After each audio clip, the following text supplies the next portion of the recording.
Hi, friends, and welcome back to Elaborations with Skellington Grin, the podcast where we stop performing and start becoming, one soul stretching story at a time.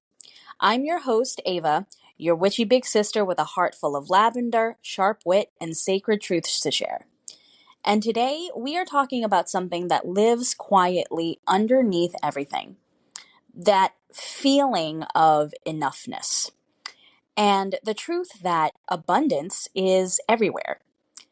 Abundance is not in some faraway future, not when you have your life together, but it exists right here, even in the crumbs. While I will never tell you to settle for them, I will tell you that noticing the small wins and celebrating them both loudly and quietly can help you to generate more abundance. Because abundance lives within you, and abundance is your birthright. And it starts with simple things like showing gratitude for what you already have and what you are yet to receive, because you know that you will receive it, even if you don't receive it by a deadline. And this episode is here to serve to you as your reminder that you are allowed to feel rich in spirit before you ever experience that richness in your bank account. Because that is where the sauce is, in the feeling of the wish fulfilled. So get comfy, pour some tea, and let's allow this one to soak into the bones. First, let me tell you a story. There was a time when I thought that I had to earn my way into abundance. Like abundance was this exclusive club that I wasn't invited to yet. I told myself things like I needed a better job, a better wardrobe, a better mindset, more proof. And now I will say, a better mindset does come in handy. But I don't need all of these necessarily external things to be abundant. But there was a time where I really believed that abundance only counted if I looked impressive to other people. Like, unless I had thousands in savings, a dream apartment, a luxury car, and this Pinterest aesthetic worthy Instagram feed to match, then nothing I had really counted. I was in this loop of lack that was based from fear and from looking at other people succeeding and only seeing the highlight reel on Instagram and other forms of social media and not really realizing what it maybe took those people to get there. And the worst part, it felt so normal and justified. And it felt like if I celebrated too early, I would jinx myself, or I would be seen as delusional or irresponsible. But here's the truth that took me years to realize. Abundance isn't just what you can hold in your hands or see in your bank account. It is what you can recognize on an energetic level. And the minute that I learned how to recognize it, even in the tiniest ways, I started seeing it everywhere and in everything. So let me show you what I mean with sharing some of my own wins from just the past month alone. Nothing wild or life altering lottery moments, but each little thing was a wink from the universe. Like the universe was whispering, hey, you're on the right track and I've got your back, and so do your spirit guides and your whole team. A couple of weeks ago, I had just paid up my bills for the month, every last one. And I always have a habit of paying my bills early. And after those bills were paid, you want to know something? I had less than $30 to my name afterward. And maybe to some of you, that actually sounds like struggle. But for me, that leftover money feels like a seed, a declaration, proof that I am still here, still going, and still capable of stewarding what I have and compounding on it to create more from a place of purpose and drive instead of a place of lack and scarcity and fear that I will never have enough. I didn't do what I used to do in these circumstances. I didn't panic. I didn't doom scroll. I didn't numb myself out by online shopping for something that I could barely afford. And I certainly didn't disappear into oblivion. I just noticed it, honored it, sat with it, celebrated it, and decided that from now on, every dollar gets treated like it matters, whether it is coming in or going out. And just the other day, I went with my grandma to TJ Maxx and spent a day with her. And while we were there, I got this incredible raw multi-flower honey harvested from lavender and wild blossoms. But if you have been listening to this podcast or following me for a while, you know that when I pick up something, it isn't just honey. It's not just tea. This honey was nectar. I took one taste and I thought, oh, this honey is sacred. Like nature had left me a little altar offering in aisle 6. And I also found some lemon ginger tea, 50 bags for just $4. And you know what I did? I got 2 boxes. That same tea would have been triple the price at even Walmart. But the universe said, here, you are taking care of yourself, and let me meet you in that effort. And then, boom, just when I didn't think things could get any better, I got a Mercari sale. I've been selling some of my old books that I won't read again on Mercari. And one of the book bundles that I listed sold. Ka-ching! Another little nudge forward. And you know what else? My grandmother, who has traditionally had a hard time understanding my path, actually validated one of the biggest decisions that I am making for myself. And that is a decision to go childless. When I told her that all I wanted was a 2-bedroom place for me and my partner, she said, that makes sense. Listen to that again. That makes sense.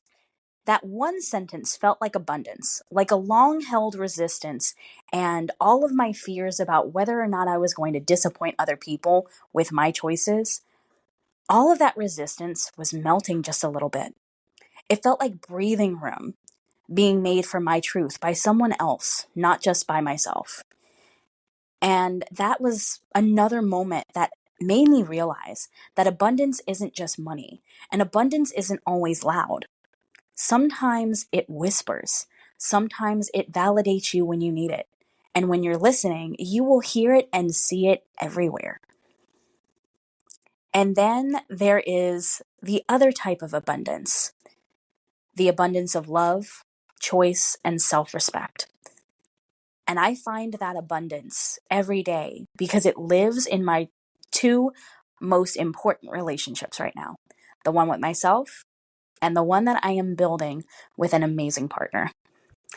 This relationship that I have with him is still very new, but because we have been building from this place of being friends, this relationship feels real.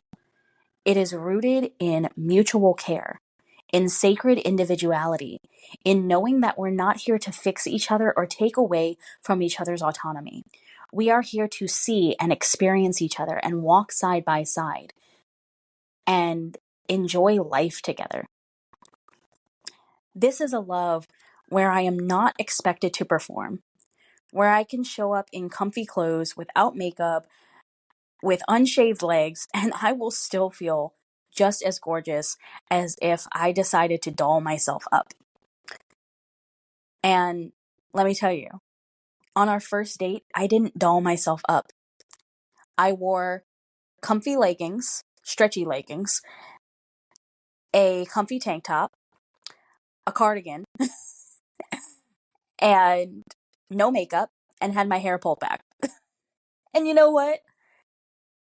He was totally fine with that. And this is also a relationship where my boundaries aren't questioned and my future dreams are safe to say out loud. I get to talk about things like separate living spaces as a form of intentional intimacy and not be made to feel weird about it. I get to talk about having a smaller home because I know that I don't want a big family home, just to be able to have more rooms to clean if it's just going to be me and my partner. And that is abundance too. Because abundance is also having the freedom to choose what your life gets to look like. To say, I don't want children, and have someone say, beautiful. Same here. Let's build what we do want, together and individually. And I will support all of what you do for yourself 100% of the way. And the only stipulation that we have is that whatever we're doing isn't harming ourselves or other people. That's it. And that's a reasonable request. And because I have been showing up better for myself, even in incremental ways, this relationship is the most healthy relationship that I have been in a very long time, because I am also simultaneously cultivating a healthier relationship with myself. And finally, there is the spiritual practice of recognizing your enoughness. So if you're listening to this episode and thinking, okay, but Ava, I am still struggling. Listen to me, friend. I hear you, and I've got you. And I'm not here to pretend like gratitude cancels out real stress. But I am here to say this. Your ability to notice the small good things doesn't ever mean that you are settling. In fact, it means that you are expanding, because you are practicing sacred noticing. And this is the first step to nervous system repair. This is the first steps to survival alchemy and alchemizing from that constant state of survival to learning how to live and thrive one small step at a time. And it is a muscle, one that we build slowly, kindly, day by day, just as we would build a muscle when we are reprogramming our subconscious mind with affirmations and subliminal tracks that we listen to at night. Or when we go to the gym and we build our glutes and our quads and our abdominal muscles.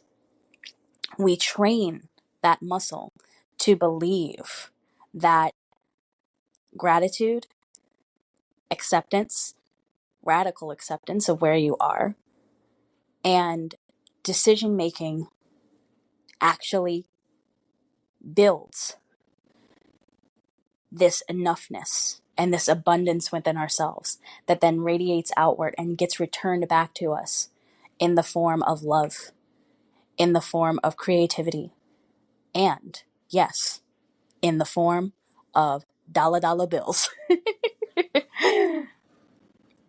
So if you wanted another nod that this is the right episode for you to be listening to today, I'm going to end this episode by giving you a little abundance ritual, something that you can do in your journal or on the notes app on your phone. Or you can even whisper this into your tea mug in the morning or your coffee mug, whatever makes it feel sacred to you. You can even whisper this to your water before you drink it.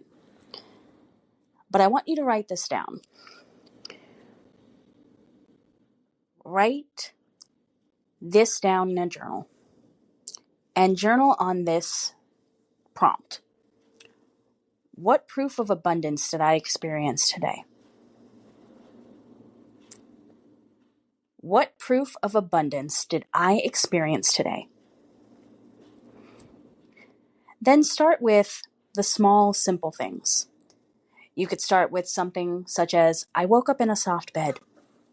I had water to drink today. My best friend sent me a very kind message. I got the last parking spot in the parking lot at work. Or I got my coveted parking spot. I got a coupon I didn't expect. My body carried me through another day. And I want you to say this out loud.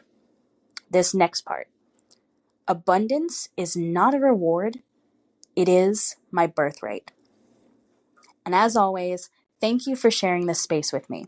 And if this episode resonated with you, come find me over on Instagram at Skellington Grin Creatrix.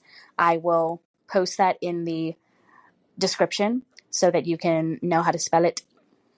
And you will find all of the links to my latest creations, offerings, and soul support like tarot readings, coaching, digital goodies, and so much more on my Instagram profile. My Instagram is the hub for everything Skellington Grin. And if you are building your life out loud, healing gently, or dreaming a little more boldly, I am right there with you. And I hope that this reminded you that the magic doesn't start when life is perfect. It starts with you. It starts when you realize that you are already rich. And as always, stay sovereign, stay strong, stay sacred, and stay strange.